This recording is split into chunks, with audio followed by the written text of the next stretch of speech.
Greetings from Tokyo, my dear friends. This is Daisuke, and I very much hope that this video finds you well and in very good spirits wherever you are in the world. And today, if you don't mind, I would very much like to continue on with our journey, our discussions, our discoveries, and our explorations with respect to the recent releases made by the Criterion Collection during this year of 2021. And that brings us to that title, which has been released by Criterion in a new 4K UHD plus Blu-ray combo edition, designated at SPY number 1105. And the filmmakers are Albert Hughes and Alan Hughes, and it is from 1993. And the name of the work is Menace to Society.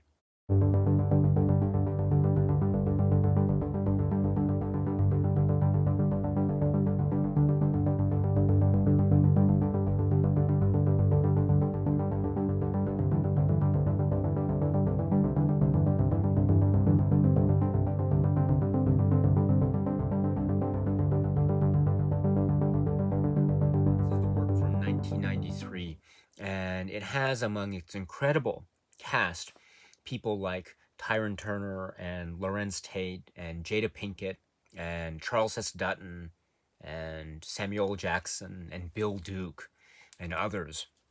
This is the powerful, very powerful film from Albert Hughes and Alan Hughes, the Hughes brothers. This is that work which is Menace to Society. It's 1993 film, Menace to Society.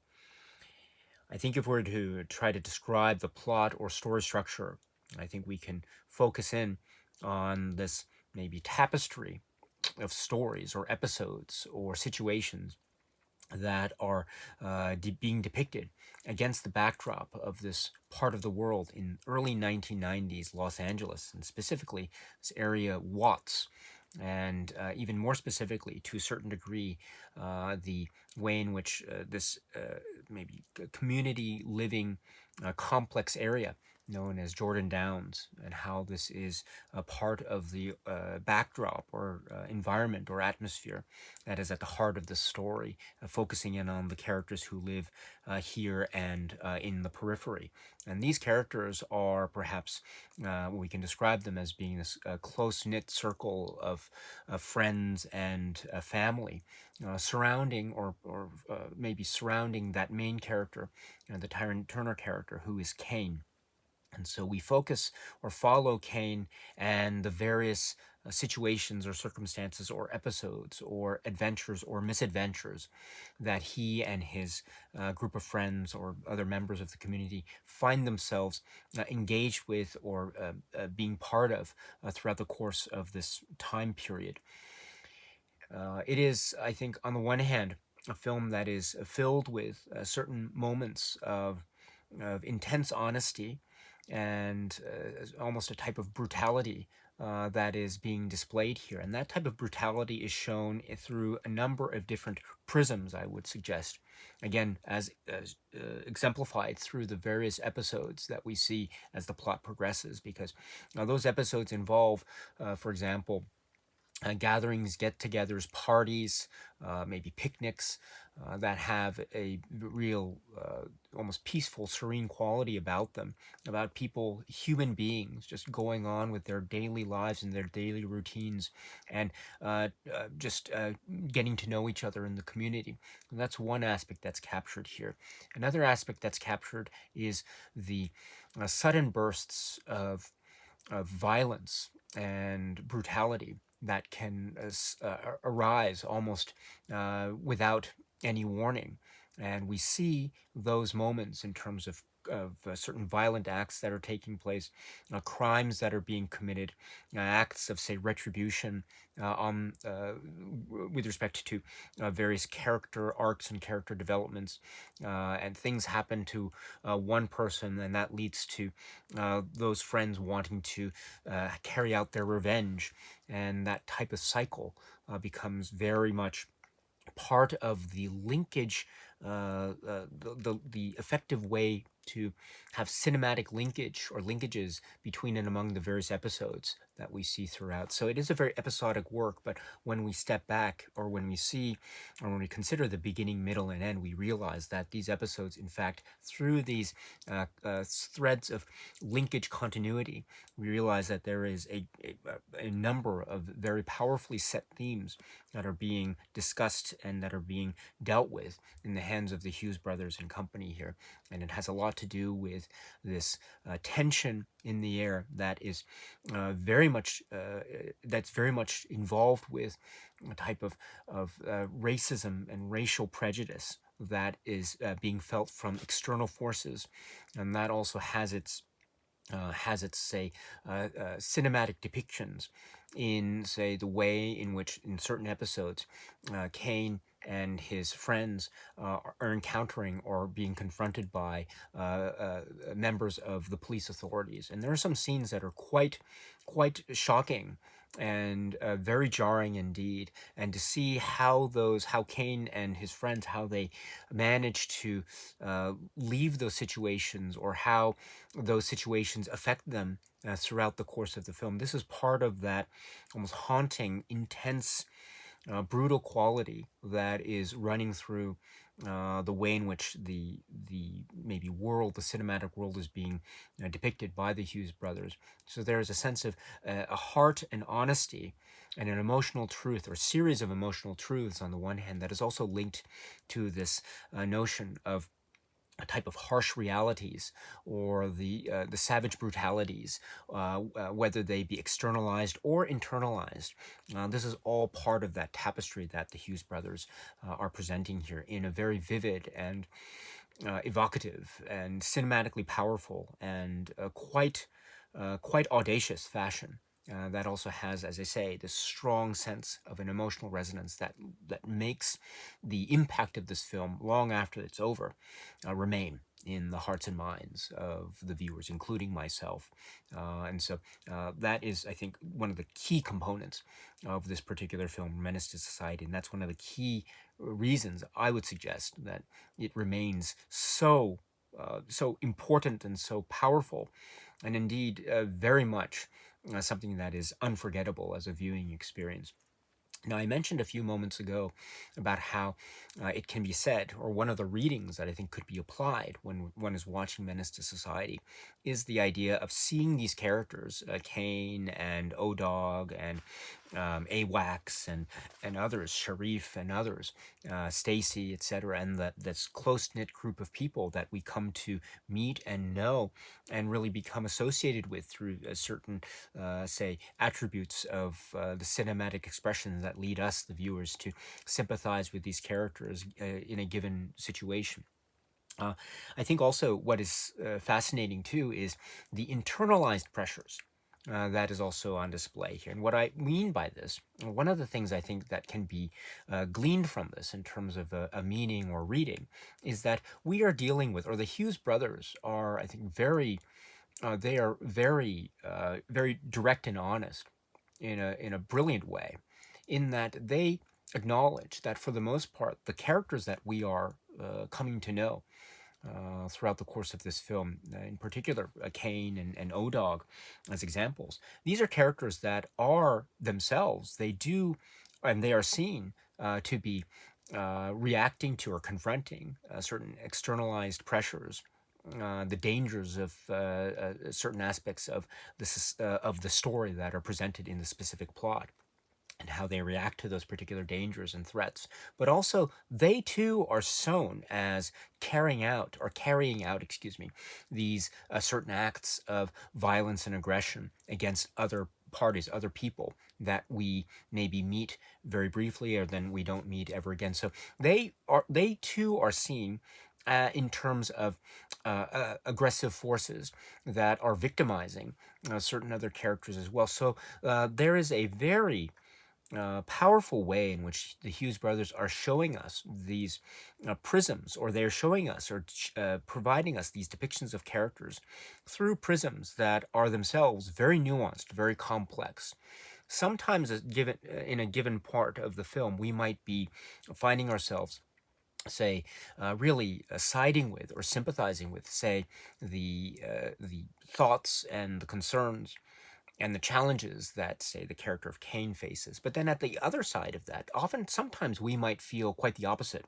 We might feel that we are seeing something that is that Cain or Odog is or are involved with directly. That can be uh, quite bluntly put, very horrifying. And so that type of sense of ambiguity, moral ambiguity, as well as this idea of how one associates or how one connects with this these particular characters. This is one of those brilliant aspects of this film, and that's one of the ways in which I would say that this film has a type of of of savage bravery to the proceedings, and that it's willing and able to show us, for lack of a better phrase, the type of really shocking sides to some of the characters that we will come to know quite intimately. And even despite that, or even amongst those particular situations, we are also presented with a very human portrait of a number of these characters. And let's take the main character of Cain as an example, because he is, arguably speaking, the character that we come to know the most, given the fact that we get his inner thinking, his inner thoughts, through the wonderfully and strategically placed narration throughout the course of the film.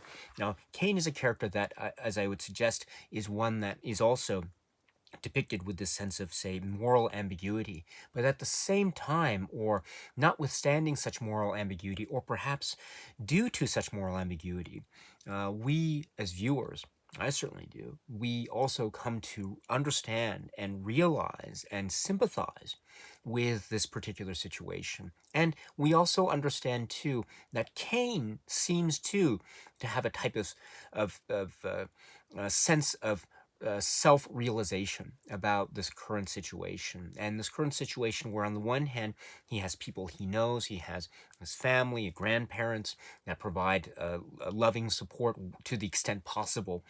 There are certain ambiguities even in that relationship too, which I think are brought forth in a very skillful way by the Hughes brothers. But still, there is that sense of a place to go, a home to live in and to grow up in, despite the fact that, as I say, early on in the film, we realize that Cain's parents left the scene due to certain specific circumstances that we find out early on in the film.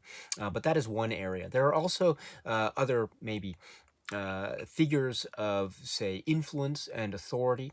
They have a certain sense of guidance or possibility of guidance that I think Cain and other young teenagers who are growing up and just growing up into adulthood.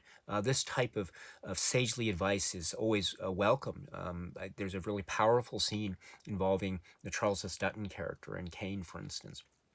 And there's the sense of guidance, and a lot of those answers, or seemingly a lot of those answers provided by these areas of, say, influence, also his close circle of friends, a lot of these answers seem to be suggesting to him or encouraging him to leave this place and to go to some other part of the world, to escape from the not just the pressures of this place, but the dangers and the risks and the almost the shocking and quite deadly parts of, say, savagery and violence that are also part of the depiction of the story that we see here. And so this is something that Cain becomes aware of, or he slowly becomes aware of, through the influence of these other characters. And I bring into the conversation here, as an example of this, the character played by Jada Pinkett, the Ronnie character. This is another key relationship between that is depicted, and whether or not Cain will be able to follow the advice and to become influenced in a positive way by the likes of his relationship with people like Ronnie. Whether that will be the case or not, this is one of the key dramatic focal points of the film, because at the same time there are other parts, or there are other people, or there are other say, influences that we are also made very vividly aware of as viewers of the film that are also drawing him into the other direction. And so and that various, say, multi-directional pull, with Cain perhaps at the center. This is indeed, I think, one way to identify with and to recognize and read into this idea of quote unquote a moral ambiguity in the sense of, or the character of Cain. So in that way, the moral ambiguity is in fact another way to describe this type of self-realization, or the path to self-realization that Cain and perhaps other characters could be said to be experiencing. And also, what is the result of such self-realization? It's not because after all, in the world of menace to society, it's not just enough to reach a level of a type of attainment of self-realization. Then the question is, what are you going to do about it? And so this becomes the focal points of the drama, following Cain and his friends and his family. And also this becomes another way, as I say, to read into what could otherwise be described through other readings as a type of moral ambiguity. And that type of complex, say, cinematic presentation is utterly, utterly genius. It is utterly, utterly genius, because what that means is it allows us, the viewers, to really understand, or to begin to try to understand, or to try to get a sense of the almost the myriad multidimensional space that we are talking about here. And another way to describe the myriad multidimensional space is the depiction or the essence of the human condition. Human beings. These are characters that are human beings that are dealing with real issues and concerns that oftentimes could be, or they could be very much very innocent and of a type of tender and loving consequence, or they could be quite the opposite. They could have very dire consequences that could be the difference between living or dying. And in fact, that links into one of the key maybe passages or quotes from the film. Do you care whether you live or die? I mean, this is one of the key questions. And so that runs, I think, very much into the type of almost existential laced exploration that is at the heart of the depiction of characters like Cain and company. And so this becomes, as I say, yet another parallel reading to this idea of the moral ambiguity, thus making it an utterly brilliant and complex and appropriately complex type of depiction. And within that level of complexity and the exploration of the essence of the human condition, as expressed through characters like Ronnie and O-Dog and Cain and the grandparents, etc. They're all the characters. We also get other levels of the of living. And I mentioned it before, the just depictions of people getting together, gatherings, of the importance of gathering and talking at the picnic, discussions between generations, the older generations that are depicted and the younger generations that are depicted, and when they meet, how they try to communicate with each other. Sometimes we see those generational cross-generational discussions. Sometimes we see no connections made at all.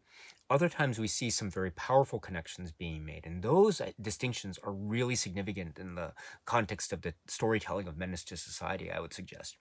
Also, we get doses of humor and comedy as well. This fine balance that the Hughes brothers are able to manage between this real a real palpable, high energy, almost volcanic level sense of intensity that runs throughout, especially certain key sequences of the film on the one hand, while also embedding, say, levels of comedy and humor on the other. It's a real cinematic feat. And it's just another way in which we are seeing the great talents of the Hughes brothers and company being portrayed here for all the world to see. I mean, it's a real genius conception indeed. And also too, we get the tender moments. There are moments of say, romance and sensitivity. And then there's always that thread in the air as well, as I say, the feeling of intensity, the feeling of pressure, the feeling of something might happen at a given at any moment without warning, and how the characters will react, and what the characters, what this reveals about what the characters think about themselves, and how they see themselves. And as I say, it is not just in the world of the Hughes brothers' Menace to Society. It's not just a matter of reaching that point of realizing the self-realization, but also once one reaches that point, what are you going to do about it? It is all here in this brilliant, epic, shocking drama that is also so, as I say, nuanced and multi-leveled and very contextual, but also resonant to a universal degree, I would say. It does have links. It makes specific links to the 1965 Watts riots. It also is made in 1993, and so the connections with the 1992 Los Angeles riots are also undeniable and very strongly there. And it is also a film that maintains its relevance, I would say, all the way up to present day. And so it's one of those powerful works of art that has meaning in a certain sense of, or certain varied senses of historical contexts, and also has a very powerful resonant meaning to the present day. And that is one of the hallmarks of this great work of art, a moving work of art, a shocking portrayal, a human drama, an absorbing human drama about life in this part of the world. This is the film Menace to Society. The Criterion Collection has released this film, Menace to Society, on this wonderful physical media release. This happens to be the 4K UHD plus Blu-ray combo edition. And so it has 2 discs, one for each physical media format. And it's released at spine number 1105. And this is purported to be based on a new 4K digital restoration, which is described as having been supervised by co-director Albert Hughes, and also by director of photography Lisa Rinsler. And it also has a 7.1 surround DTS HD master audio, and also original 2.0 surround audio. And so we have also, I should say, that the 4K UHD disc is described as having being presented in Dolby Vision HDR, and for the Blu-ray being presented in high definition SDR. So what to say about this? I think for me and for my own viewing experiences, this was and this is outstanding. There's a feeling in the air, there's an atmosphere, an environment. As I was watching the 4K UHD presentation of this, I watched the 4K UHD presentation, and then I watched the Blu-ray presentation a little bit later, and I was impressed with both. So in that same breath, I can say that I was also impressed, obviously, with the 4K UHD presentation, and the way it looked and sounded. It was dazzling, and it felt like there were so many layers and levels of light and shadow that were just very palpable. And that feeling of palpability too, I think, it came across very well. And so I was very taken with this, presentation-wise and sound-wise, both the Blu-ray version and then the 4K UHD version. This is really quite wonderful indeed. And I should say too that, as I say, this is the latter half of 2021 is the period where Criterion is first venturing into the physical media territory of 4K UHD. And these early titles that we have been discussing thus far in the 4K UHD format from Criterion, I think, are in their own ways very standout. And Menace to Society is a really standout title release. The way that Criterion seems to be relying on this new format with regard to these releases, I think it's just it bodes well, I think, for the future of the format in the hands of Criterion. So this is a really stellar presentation in my book. So it's wonderful to have this possible or option here available. Now, with regard to the supplements, this is also a place where this particular release shines and shines very well. I will make reference to it later, but let me just uh, bring up one other point before I get into the supplements discussion, which is this title, Menace to Society, also has a very, I would say, a deep link with the Criterion Collection, physical media history, in that Menace to Society was in fact a title that was released by Criterion as a Laserdisc way back in the day. And the Laserdisc is Laserdisc spine number 219. And it is right here. Menace to Society. It had two discs, and so this is the front and back.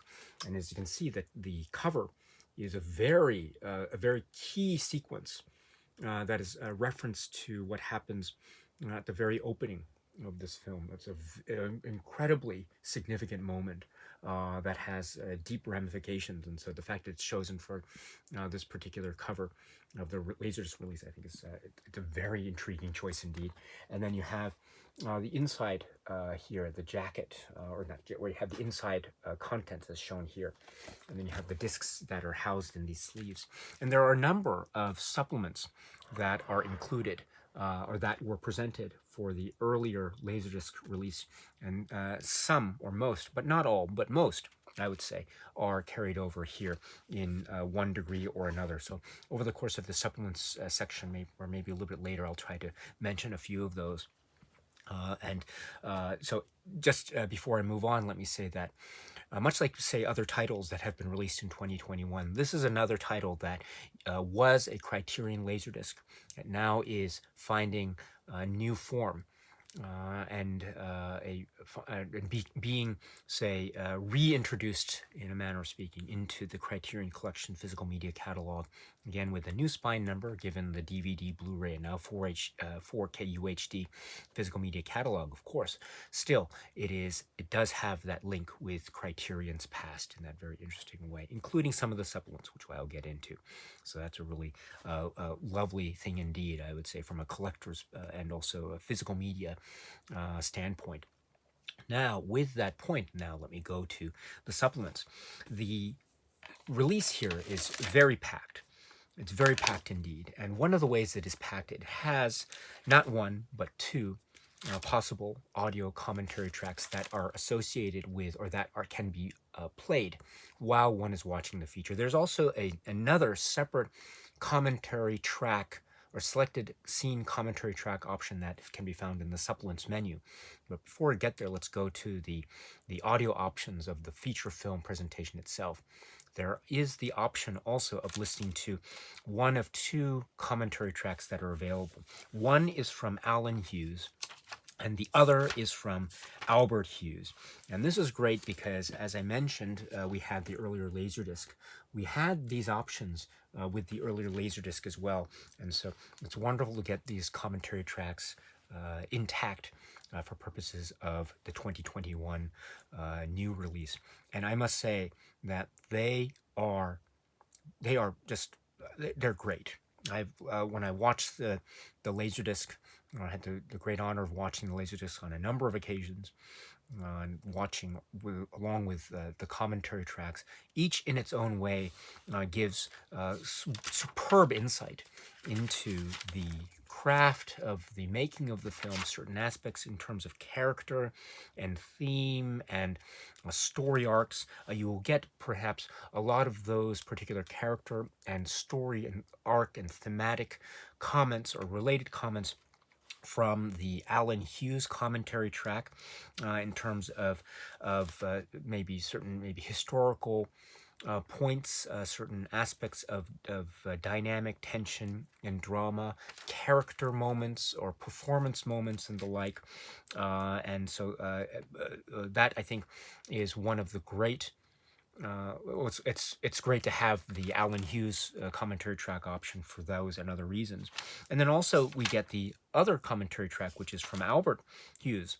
And here we get It's self-acknowledged as well, although there's a little bit of pushback on this type of description in some of the other supplements in an interesting point. But generally speaking, it is self-acknowledged, at least at the time of the recording of these commentary tracks from the early 1990s, that the Albert Hughes commentary track could be said to be focusing more on, say, visual techniques, the camera work, the way in which the camera work and choices behind certain angles and shots, why those choices were made in collaboration with the director of photography work, and costume aspects, so these very technical aspects, which are also very significant and important. And so, again, the general maybe description that could be made, and again, this is, I would say, is something that the brothers themselves, the Hughes brothers themselves, acknowledge at the time of making these 90s supplements that were for the Criterion Laserdisc release, is that the Alan Hughes commentary track could be said to be focusing more or less on theme and character and story development and other aspects, not wholly, but generally speaking, it could be described as being that way. Whereas the Albert Hughes commentary track could be describing technical aspects, camera movement and design work, the arrangement of, say, costume design and use of sound and use of other, say, visual reference points, etc. There are also some moments of overlap as well along the way, which I think are very, very, are very, they emphasize a lot of the, I think, the strengths of certain readings of the film. For instance, one of the interesting overlaps from both of the commentary tracks is when, say, they come to a point in the film where a reference is made to a film, a gangster movie that's being watched on the TV by one of the characters. And they talk about the reason for having such a reference to such early gangster movie, and also the way in which, say, a film like Menace to Society is, or could be seen in certain degrees to be also part of that genre and gangster film genre. I would suggest, though, that, and also they do have a certain type of honesty, the Hughes brothers do in each of their commentary tracks, about how there might be a sense of, say, a celebration of this type of, say, early Hollywood classical cinema example of a gangster movie that's seen on TV on the one hand as being a celebration of the legacy of the power of cinema on the one hand, but then if you have a film like Menace to Society, and they acknowledge this, there were certain very strong critical voices against Menace to Society, even though it could be said that they are, within the same genre. And so if one is celebrated, then why is this not being celebrated? So that type of hypocrisy could be said to have been identified, at least in certain critical viewpoints or reactions to certain critical viewpoints. And I think that's a very well spoken point that can be made. It also brings to mind the idea of how one could classify what genre or genres, or what categories this film, A Menace to Society, could fall in. And one of the categories or genres could be the gangster film genre. However, I would suggest that it is certainly not just a gangster film. It does have those elements to it, although the Hughes brothers themselves acknowledge that one of the purposeful decisions that they made was not being specific about the actual gangland culture and the names and the groups that were actually in early 1990s Los Angeles. So they made a point, the Hughes brothers did, to not mention those references expressly. Those references, I think, are there, and there are certain levels or elements that are integral and organic to the plot and story of Kane and others. But those aren't necessarily the focal points, if you will, of the Hughes brothers' storytelling concerns, one can say. And I think that is acknowledged as such, or that is described as such, by the Hughes brothers themselves in various forms, including at certain parts of the commentary tracks. So on the one hand, it does have those elements, that's for sure. But on the other hand, it can be said to be a film that is also speaking to other genres and other cinematic expressions. And that is certainly the case in terms of the way it's depicting, say, race relations, the way it's depicting race representations, also the way it's depicting, say, aspects of family and community, the way it's depicting growing up. This is a film about characters that are in their adolescence or that are in their teens, growing up into adulthood and making the realizations and self-realizations about who they are and the world around them. And sometimes those realizations can be beautiful and tender and romantic. Other times they can be very harsh and cruel and very cold indeed. And this is also part of the hallmark, or the landmarks, if you will, of a really good, really well told tale of growing up. And with Cain as being another example of that type of tale being told, as well as human drama, which is about life of these characters and how they try to make decisions, how they try to make the right decisions, and will they know what those right decisions are, and if they do know, will they be able to make them in time? So that type of that is really much. That's very much at the heart of so much human drama. And so this film is therefore arguably a film of many, many different categories or subcategories. But perhaps, yes, the gangster film element is certainly one of them. And indeed, too, I should mention now that the Hughes brothers are very vocal fans of other films that could be said also to be part of the same genre. They mention, for instance, Brian De Palma's Scarface. They also mention Martin Scorsese. They mentioned Taxi Driver, but they also mentioned Goodfellas. Goodfellas is, I think, one of the key reference points that can be said to be. It's also contemporary. Early 1990s is the time of this release of this film, of course. So just a couple years after Goodfellas. So it's part of the same, say, time period or same feel or same, say, sense of urgency of cinema at the time. And also there are certain, say, links in terms of a storytelling technique, in terms of a use of narrator, in terms of a type of moral ambiguity that's being expressed in the context of the mafia life in that film.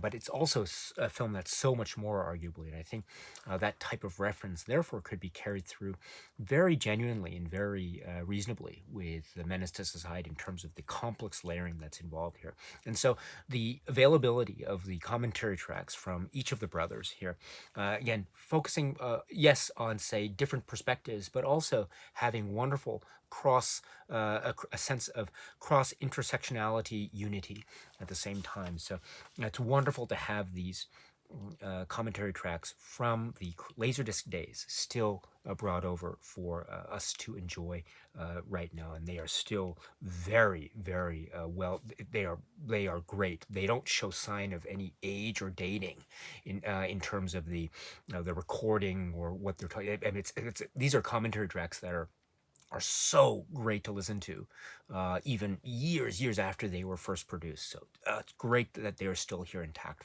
for us to be able to enjoy. So if you haven't heard these commentary tracks, I strongly encourage you to check them out, both of them, because they are each, as I say, in their own way, brilliant. So those are the commentary tracks option. Now let us turn our attention to the supplements menu, because as we know, the supplements are often found in the separate sub-menu, which is referred to, or it's devoted to the supplement section. And so if you click on that in the menu, you will go to the list of supplements that you can select from. So the first of these is called Capturing Youth. And this is with Albert Hughes and Tiger Williams, and also with Elvis Mitchell. And this is described as being from 2021. This is approximately 34 minutes. Tiger Williams is credited as being a co-contributor to the story, as well as being credited with the screenplay. And so his voice, his creative voice, is one of the key critical voices in the creation of and the ultimate making of this film, Menace to Society, and all the story beats and the involvement that he has here. And so and he also has a sort of family connection in terms of the Hughes brothers and how he knew the Hughes brothers growing up, and also Ryan Williams as well, who plays one of the roles in the film, the character of Stacy. And so they are brothers. And so there's many connections. There are many connections, I should say, between the Hughes brothers and Tiger Williams, between the Hughes brothers, Tiger Williams, and this film, Menace to Society. So we have the conversation between or among Albert Hughes, Tiger Williams, and Elvis Mitchell. This is really great. This is great because we have the discussion here about how the script or story was developed. Tiger Williams here mentions, I think, about how, or he acknowledges, and also Albert Hughes also acknowledges that, I think for the most part, there was, at the time anyway, Tiger Williams describes the development process, the script development process, that perhaps having Alan Hughes with more involvement directly, although and Albert mentions how he describes it himself as he was having maybe certain there were certain circumstances that led to that particular situation. However, that being said, the story did impress both of the brothers, and so it was the opportunity presenting itself to the Hughes brothers that led to the ultimate making of this masterpiece, Menace to Society. And so they also discuss the idea of what kinds of, say, reference points or points of context that they wanted to touch upon. And so they did talk about the importance of creating a sense of feeling or ambiance that could also be said to be recalling hip hop, but also paralleling the same types of concerns that could be said to be encapsulated in some of the most memorable and some of the most dynamic examples of hip hop from this particular period, into the early 1990s. And so this is a very important reference point that's mentioned by both Albert Hughes and Tiger Williams here. And also they do make reference to other past cinema influences. And I mentioned Scorsese as well, so, and also Brian De Palma and Scarface. So here they make reference to the importance of the influence of these films and how this was also driving their creative spirit and voice to lead to their collaboration in this way. And also they do mention that this is the early 1990s, and there were a lot of other films that could be set, and Boys in the Hood comes up here. And so on the one hand, they heard about Boys in the Hood, and maybe they thought, or it was thought at some point anyway, that Boys in the Hood might be a direct, might be dealing with directly the same or very, very similar issues in a very same or similar way as Menace to Society. But at the same time, ultimately, Tiger Williams and Albert Hughes and the Hughes brothers and everyone concerned realized that Boys in the Hood was telling one type of story, and Menace to Society was telling quite a different type of story indeed. I think one of the ways in which this Menace to Society is described by the Hughes brothers in these contemporary supplements is there's a sense of real palpable, almost nihilism that is on display, and I think that is a really, really on point way to describe it. There's this real palpable sense of nihilism, and it's handled with such with such craft and care and dedication, and this type of sincerity and a real brutal honesty that makes this work, Menace to Society, so compelling indeed. And I really like that. Also, the discussion here also mentions the fact that this film, Menace to Society, if we're to jump on that or to maybe follow up on this idea of looking at it through the prism of a story told with tones of nihilism, it's also described here as a type of horror story. It's almost like a horror movie in the way that certain scenes are lit, the way that sudden bursts of anger and violence lead to very devastating consequences. It is a very interesting comparison to a type of horror movie genre, and I think it works so well, and it also lends itself to that a way of looking at this film through a multitude of various, say, prisms of genre or prisms of cinematic expression, one of which could also therefore be it could be said that one of those is the horror film genre. I think that is a well taken point. And also this notion of the description of the division, or the word used here is schism, between youth and adults, that generational divide. That's a very interesting concept here. And also there's talk about some of the key lines of dialogue, or the key speeches that are part. There's so many key speeches, so many lines of dialogue. One that's mentioned here in passing is a line which is spoken by the Charles S. Dutton character. And he mentions this phrase, which is "the hunt is on." And there's a really, really lovely, funny moment in this current conversation where I think it's Tiger Williams in particular. He mentions how that phrase was used in a lot of the marketing. It's used in the trailer. It's focused on in the trailer, for instance, for Menace to Society. And then also one day he was just walking outside or something, and he saw maybe the movie poster on a passing bus or something. It was for another film called The Hunt for Red October. And the Hunt for Red October tagline for the marketing for that film was "The Hunt is on." So it's like, oh, they're using the same line or something. But anyway, but the point of that line that's used by the Charles S. Dutton character is the idea of there are so many obstacles, and those obstacles can lead to really tragic consequences if one is not careful. And so the idea is that this is the Charles S. Dutton's character's way of encouraging Kane and others to essentially survive, and not just survive, but want to have the will to survive, and to be strong enough to have the will to survive. And that is, I think, a really powerful statement indeed. So it's an interesting discussion point during this conversation. And there's also a description of how violence is depicted. There's this way in which how the actual violence, it is a very violent film. There are scenes that are very jarring and quite shocking indeed. But there's also a way in which one could say that the violence is shown has a type of almost, it's the word used is clinical. I found that description to be very almost eerie and very effective when I was listening to this conversation. And in fact, the way that that conversation leads is that because of the clinical nature of its feeling or its depiction, that's another way to say that maybe this is something that just happens almost on a daily occurrence. This is what happens.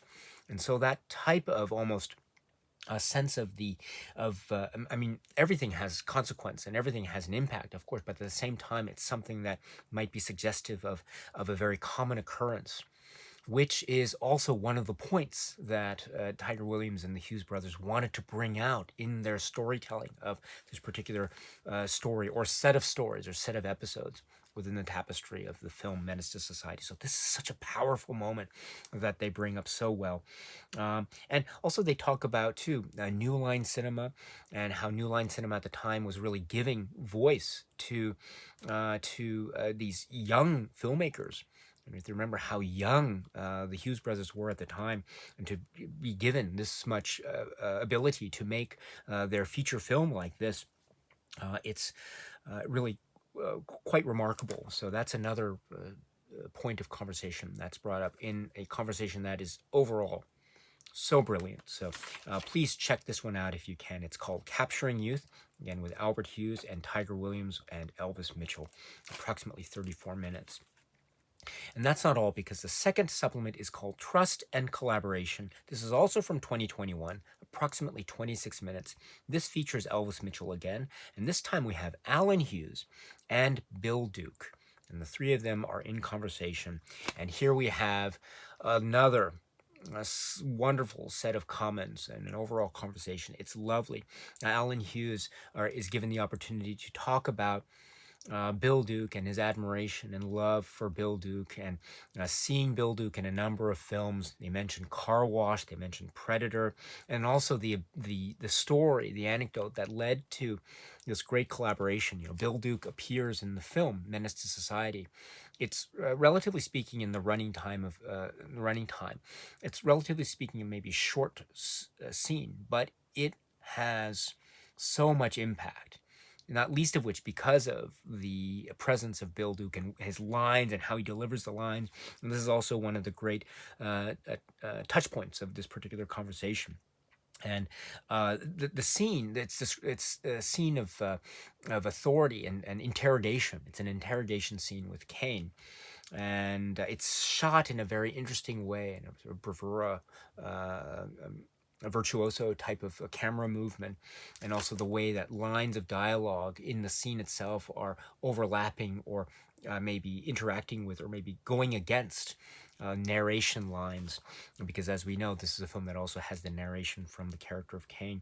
And then also it has this other element of another seem almost like a parental authority figure. This is a film that has a lot of maybe parental figures or parental-like figures or stand-ins for parental figures, and one of those figures is arguably the Bill Duke detective character. Excuse me. So.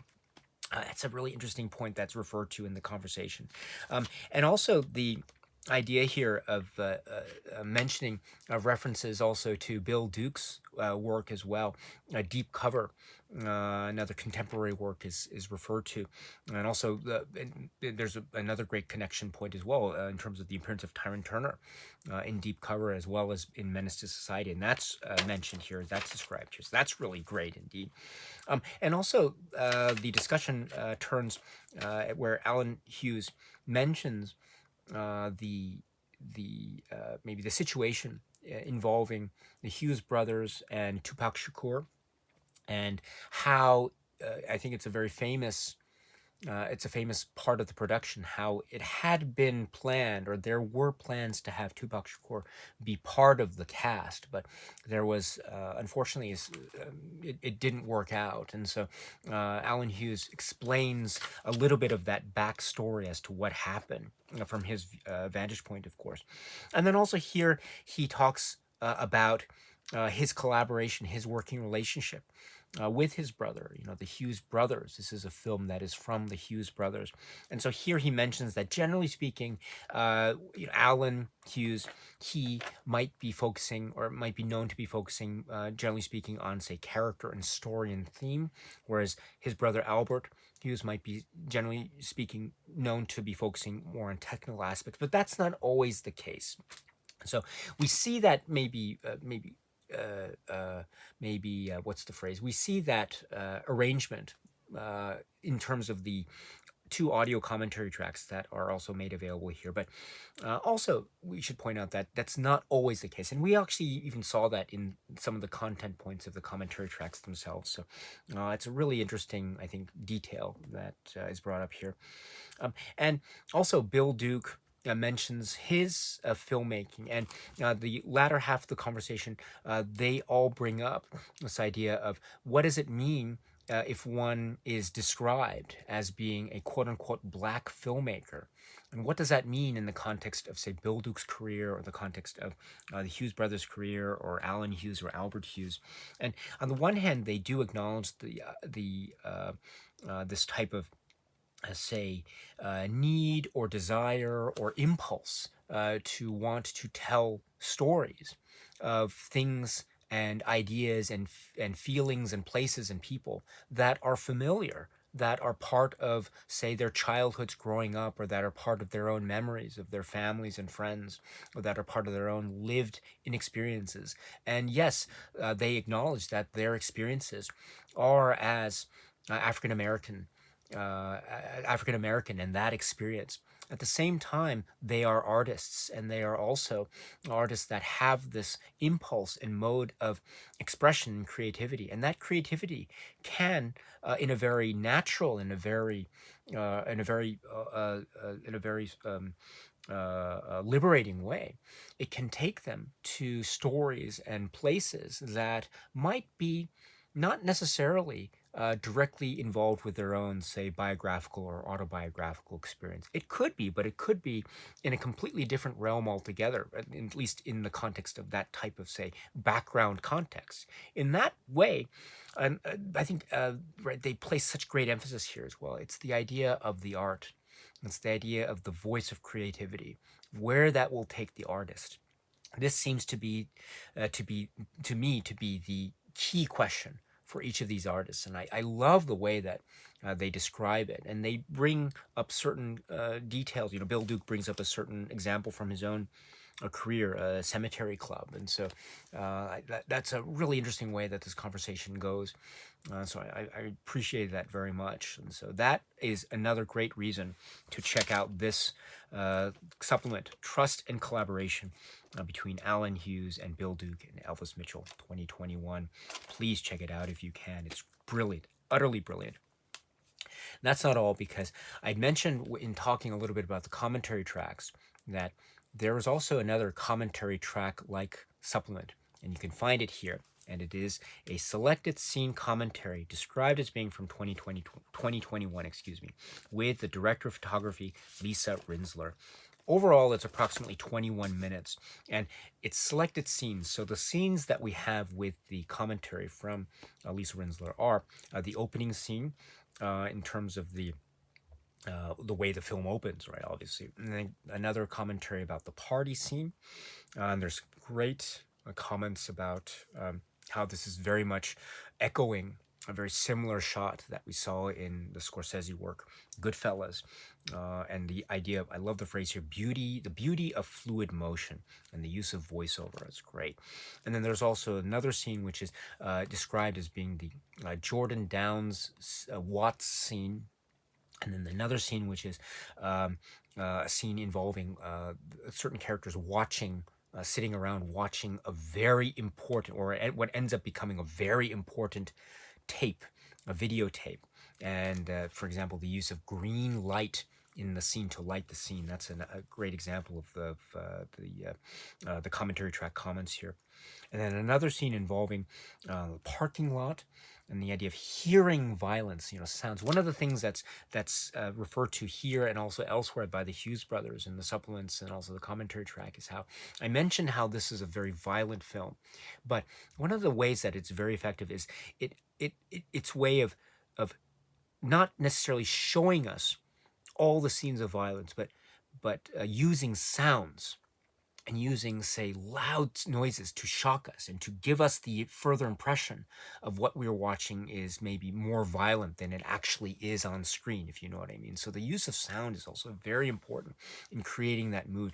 And it's, I think, something that is one of the most, or it's one of the most brilliant and remarkable aspects, for example, of the opening sequence, because it's mentioned where actually on screen, what we see might not necessarily be, say, very explicit types of violence, etc., but what we hear is so suggestive of something that is truly, truly horrific. And this is, I think, one of the ways in which this film really holds or this film and that scene, and the film overall holds our attention, is the use of sound. Really magnetic. And so it's referred to here in this parking lot scene. And then the next scene in the selected scene commentary is focusing on the interrogation scene with Bill Duke. And she describes it as a type of expressive minimalism.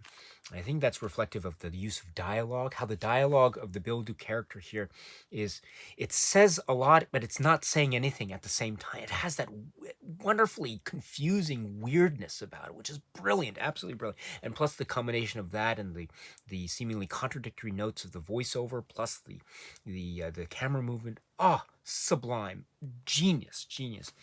And then there's another scene involving a real show of brutality from certain police officers and what happens in those consequences and the way in which the decision was made to shoot it handheld. That's another very key point here again, and reminds us of the camera techniques that are used. So many camera techniques that are used. And then the final scene that's discussed here, it's described as the drive-by. It's an incredibly important scene. And the way, again, that certain aspects of shock and violence are also depicted, and the build-up. Again, part of the scene, selected scene commentary track, from the director of photography, Lisa Rinsler. Again, described as being from 2021, so very recent. Overall 21 minutes. It makes me wish that there was a full feature-length commentary track from Lisa Rinsler, but this selected scene commentary track is the fact that we have it is a cause for celebration. So please check this out if you can. That's not all, because then we have another supplement which is called Gangsta Vision, and this is described as being from 2009. Maybe a making of supplement for a prior release. I assume it says for New Line Home Entertainment. And so this is totaling 21 minutes. And so here we have more comments from the Hughes brothers, and also references to the Watts riots from 1965, the Los Angeles riots from 1992, and in fact, the 65 riots were there are direct references made to such riots at the very start of the film, and then also a number of the other influences as well, the cinematic influences that have already been mentioned, De Palma, Scorsese, etc. And also growing up too, there's certain elements that were expressed, say, elsewhere in other supplements where the Hughes brothers talk about their own upbringing and details about, say, their own family life and the like, and just how certain decisions about the background and decor, decorative elements, were made in large part due to some of those details of their memories of childhood growing up. And so that's also referred to here as well. And also the performers, the actors here, Tyron Turner and Lorenz Tate, in particular, their performances are incredible, and they have this wonderful chemistry, but they are also characters that are also distinct from each other. There are many points of common, say common interest, and also similarity, but there are also so many striking differences between them, and their duo, as depicted occasionally on screen, is incredibly. There's a certain level of charisma and chemistry between them, and they bring so much to the table.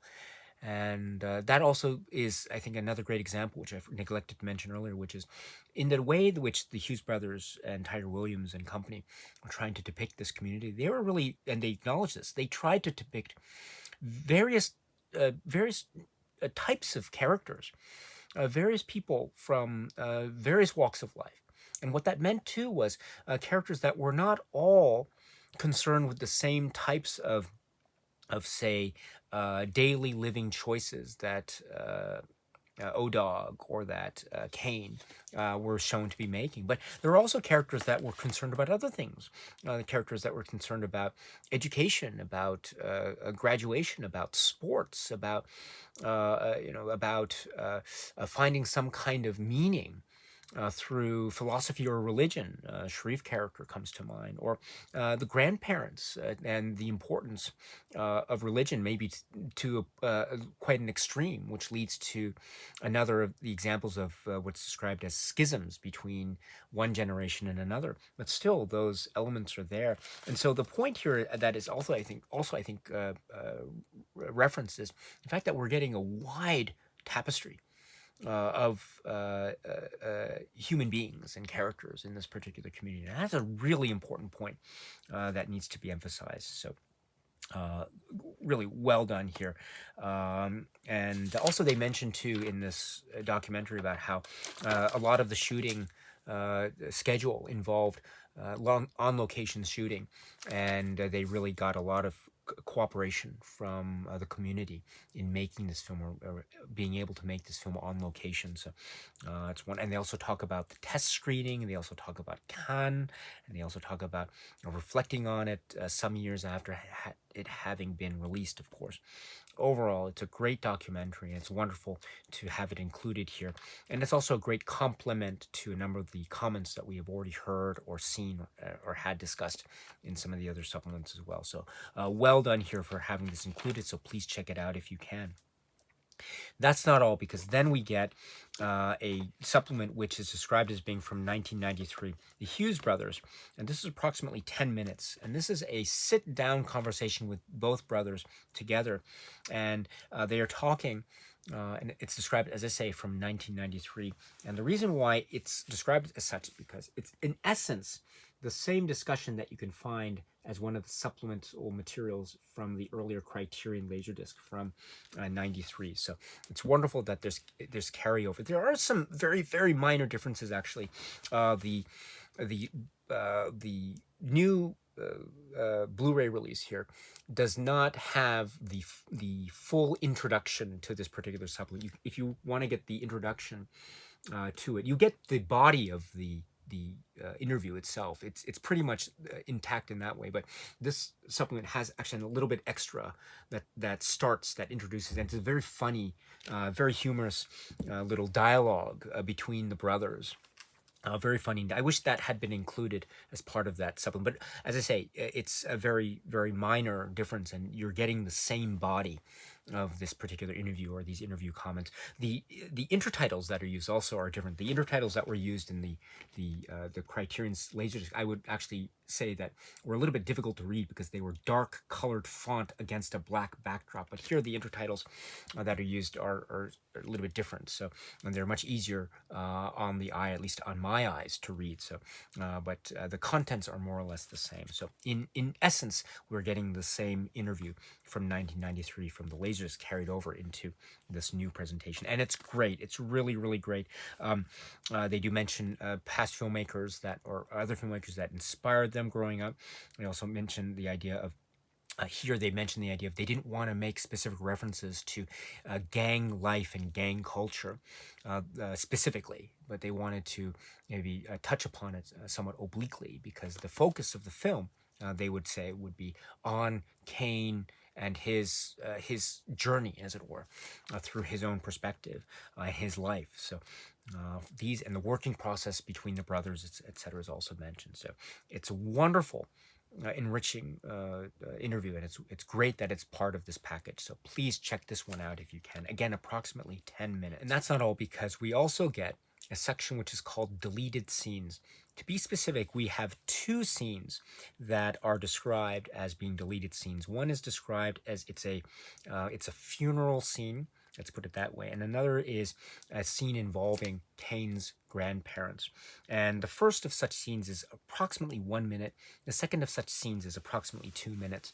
And in fact, you can get this is actually something that we saw in the earlier Laserdisc, this deleted scenes section with those same scenes as well. So they do provide certain other highlights of character. In particular, the first scene, I would say, involves an insight into, say, the way that a certain event that happens really affects the community. I mean, it's a really powerful sequence. Involving the fate of a particular character that happens somewhat early on in the film. And then the second sequence leads into a very jarring moment involving one of the characters as well. So it's great to have these inclusions here and to imagine what the film could have been like with them included. But I think the film operates so well in terms of its final product. Incidentally, I should say that the director's cut is what we're getting here. It is what we had in the earlier release from Criterion, but we're getting it here as well. And that director's cut point is referred to in some of the comments in, say, the commentary track, because during the watching with the commentary track, they'll actually make reference to the fact that, oh, this is a scene that wasn't in the theatrical version, but it's now included here. They usually have to do with issues that they were facing in terms of on-screen depictions of violence, and so there are some maybe extended moments of such scenes that were the subject of certain cuts in order to prepare for the theatrical cut. But what we are getting here is, I understand it, the director's cut version. But anyway, going back to the supplements, here is the deleted scenes section, so please check it out if you can. And then next we have a film to storyboard comparison section. This is approximately 2 minutes. And this is focusing in on a specific scene involving a burger stand. It's another very significant scene as well for a number of reasons. But here we have this as well. So on the part of the screen, we have the actual storyboards or copies or depictions of the storyboards, and then on the other side of the screen we have the actual scene as it's played out. So it's an ability to see within the same frame of the supplement a comparison between the storyboard and the scene, the actual scene itself. Now, storyboards are really important we understand the context of the Hughes brothers filmmaking. And so to see this example is really wonderful. I should point out that this film to storyboard sequence was also part of the supplements package here for the Criterion Laserdisc. And then to continue on, we have the Brenda's Got a Baby, the music video, the Tupac music video from described as being from early 1990s, approximately 3 minutes. And here we understand, of course, the connection relationship between the Hughes brothers and their career in music videos. And also, so to have this included here is also great. We also have the same music video that was included as part of the earlier Laserdisc release. And then we have the trailer, the original trailer, which is also carried over from other places, including past releases. So this is the supplement section for this new release from Criterion. Now, before I move on to some other comments, I should point out that I was making reference to the Laserdisc of Menace to Society. And indeed, when we're talking about the Laserdisc, I'll just bring it up here once again. We have, as part of the supplements package for the Laserdisc, we had the trailer, and then there's another supplement that's not carried over into the new Blu-ray, and it's called Making of a Menace Introduction. And what that was on the Laserdisc was a type of what do you call it? A slideshow presentation type of text. And so you'd get actual written text. It was an essay that was presented in this slideshow presentation format. And so you get one page of the text of the essay, and then you press the forward button, and it'll take you to the next page. And it's pretty brief. It's not that long. It's maybe about 3 or 4 slides total, but it's very helpful. There's some quotes from really laudatory reviews at the time of this film's release. And so it's just showing us the impact of this film at the time, and also its lasting impact going forward. So that text is, unfortunately, I understand it, not part of the new release, but again, just something to keep in mind. And then the supplements on the Laserdisc continued with the interview with the Hughes brothers. And as I say, for the most part, that is carried over into this new release, so that's great. And then there's the deleted scene section, which is also carried over. And then there was the film to storyboard section, which was also carried over. But I should point out that there's another storyboards related supplement that was part of the Laserdisc that's unfortunately not carried over into this new Blu-ray release. Now, in the older Laserdisc, that supplement was focusing on the storyboards, or showing shots of the storyboards involving scenes involving the party scene, or the scene involving the character of Harold, or the interrogation scene, the classroom scene, or the final scene as well. It's a shame that we don't get as, I mean, it's one of the great strengths of this Laserdisc. And as I say, the Laserdisc does indicate just how important the storyboard process is to the Hughes brothers production process. So it would have been nice to have that storyboard section carried over. But in any event, we do get, as I say, the film to storyboards supplement that is carried over. So at least we get that. So that's good. And then we have another section which is described as the Korean grocery store scene, or the Korean grocery store scene raw video footage. And what this is, and this is unfortunately too not carried over into this Blu-ray release, but the earlier Criterion supplement included the video surveillance footage perspective, or that footage of the grocery store scene that opens the film. And so it's specifically the scene involving, you see the cash register scene, and the characters that are involved in this cash register setup. And it's from the vantage point of the surveillance camera. So it's the videotape itself. And so this is something that I think, and you have in the bottom corner, we have actually the Hughes brothers. So it's sort of a scene within, or it's shot within a shot type of setup, and the Hughes brothers are actually commenting on this particular scene as we're seeing the video surveillance footage section, which is actually what we see here as depicted on the Laserdisc cover, and also one of the shots that's included in the inner parts of this new release here. But that's really fascinating because again, it's such a shocking way to open the film. And this is also a different vantage point that we don't necessarily get in full from this viewpoint as part of the film itself, but it is, as we know, also a key significant plot point. The tape itself becomes a plot point in the film. So this type of use is really fascinating, and I wish that it could have been included in the Blu-ray, the new Blu-ray, but still. We do get references and discussions of this very important scene in other parts of the new Blu-ray supplement. So at least we get that, but just for your information. And also, I should point out that there's also a section here for music videos. There is the music video, the Tupac music video that is also carried over. But there was also a music video. It was Raw Fusion, Throw Your Hands in the Air. That's included here in the supplement section of the Laserdisc, but unfortunately not part of the supplements of the new Blu-ray. But just again for your information. And then also we have another supplement from the earlier Laserdisc that isn't carried over, which is called Film School. Now, this describes Albert Hughes's experience at film school, and it also has specific shots or screen captures of maybe notes that he had during film school for specific projects that he had in mind, some of which were maybe very much dealing with the same or very similar subject matter as what we would end up seeing with Menace to Society.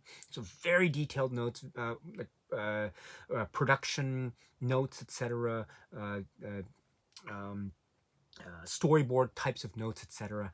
And also what we get is it's described as the excerpt of the short film, film school short film, The Drive-By. But it's with some of the film, the short film, having on the audio some comments from the director himself. And so the inclusion of The Drive-By is so great for this Laserdisc, and I understand it's not part of this new Blu-ray release. I wish it could have been included because it is so powerful. It shows just the power and command over the cinematic craft. Also, it shows some really key, or arguably key, thematic similarities between this short film, the student film, and the film Menace to Society. So again, just something in case you're interested in terms of another prior release, such as this Criterion Laserdisc release. And it's something that I wish could have been carried over. But with that in mind, we are still getting so much as far as this particular new release is concerned from Criterion. So well done for being able to put together this package. But just in case you were interested, there are other supplements that could be found, for instance, in the past Laserdisc release as well. Now, I should now focus in on the actual packaging itself, which is this beautiful Digipack presentation right here. And we have the outer shell with this wonderful artwork. And you can see here, let's look very carefully, because the outer shell has this almost cut out appearance, which allows for this interesting interaction between the outer shell and the inner compartment, like so. Really brilliant. And then you take this out and you see that the outer shell interior reveals also some other things that are embedded in there. Really wonderful design, artistically brilliant, and it brings to the fore this inner compartment, which, as I say, has these certain artistic depictions of certain key characters here, and then the back here with the grandfather. And indeed, this is, I understand it, a depiction of a very, very important scene with a very important line of dialogue directed primarily at Cain, right, which is right about life or death and the like. And so it's a key moment in the film, and it's wonderful that it's part of this inner compartment, as it were. And you open it up and you see the two disc housing mechanism, compartment mechanism. They don't touch, the surfaces don't touch, so that's good. And it's really brilliant. I should point out that this release, in terms of the art, yes, art director Sarah Habibi and designer Sister Hyde, our dear friend Sister Hyde, has once again delivered a beautiful design for another Criterion title. This is really stellar. Stellar's interactive quality. It's also very evocative of the film and themes. Also has this wonderful way of really just capturing the essence, or the essences, if you will, of this particular work. So congratulations to our dear friend Sister Hyde for this wonderful depiction. And then I should point out this, which is the leaflet, the fold-out leaflet, which includes yet further design elements carried over in terms of the consistency of the overall design presentation. And also we have the essay. This is the essay, which is The Truth Hurts by Craig D. Lindsey. I should point out that and also I should point out, I was referring to the earlier Criterion cover art, which is Laserdisc cover art, which is right here. And if you recall that, you open the leaflet and you see, lo and behold, again, a depiction of this very key sequence early on. I should point out one other thing too, which is a very, very minor point, but I think it's one that's worth mentioning. The leaflet includes one page which is devoted to the cast, and the cast of characters and the cast members. And so we have, on one side, we have one column, and the other side we have another column.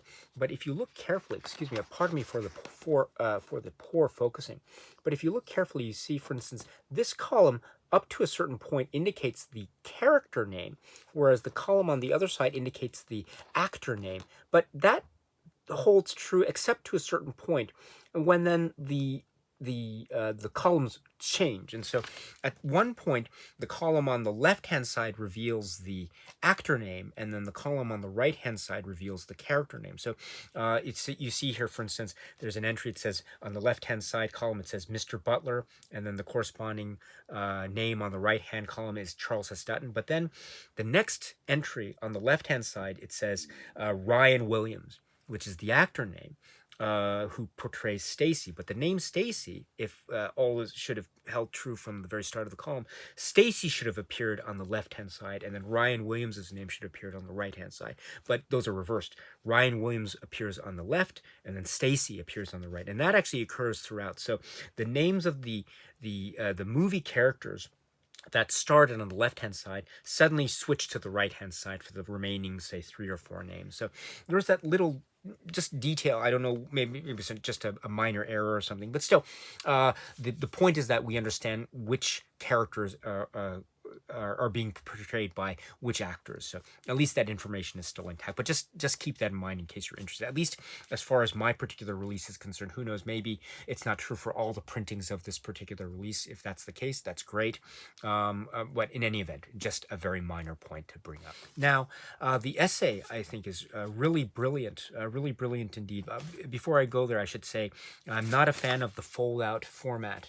And so I wish that this could have been a more robust, staple booklet with more pages and more room for as much writings as possible. But be that as it may, the essay that we do get, The Truth Hurts, it's essential. This is really essential. It touches upon specific moments from the early 90s that are very much relevant to the times and the making of this film, leading up to, say, the significance of 1992 and what that means, 65, 90, 92, the early 90s, leading up to the release of this film in 93. So the historical relevance is discussed with a great degree of care and thought. And then also we go into the thematic concerns of the film itself, and then also some very interesting reference points. So the thematic discussion is brilliant. Be sure that you watch the film first before you read the essay. And I think that's true for the other essays from Criterion. They are great, but they will reveal specific points of the plot and story structure. So watch the film and then you can read the brilliant essay.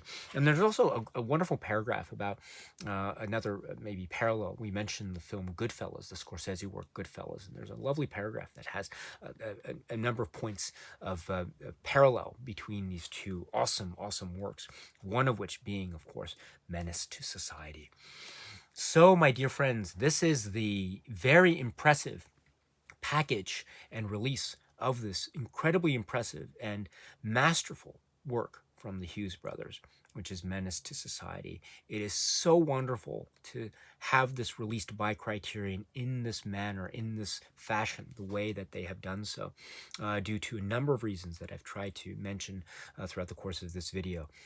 This is a stellar, standout highlight of the year of a film that is so potent and so powerful, and it is so vivid, and it is unforgettable for a number of reasons. This is a masterpiece from the Hughes brothers, which is Menace to Society. Okay, my friends, so that's it for now. And so until we meet again, please be happy and healthy and well, and please keep on watching a lot of great, great movies. Thank you so much, as always, for your time. I very, very much appreciate it. Stay strong, stay safe, and cheers.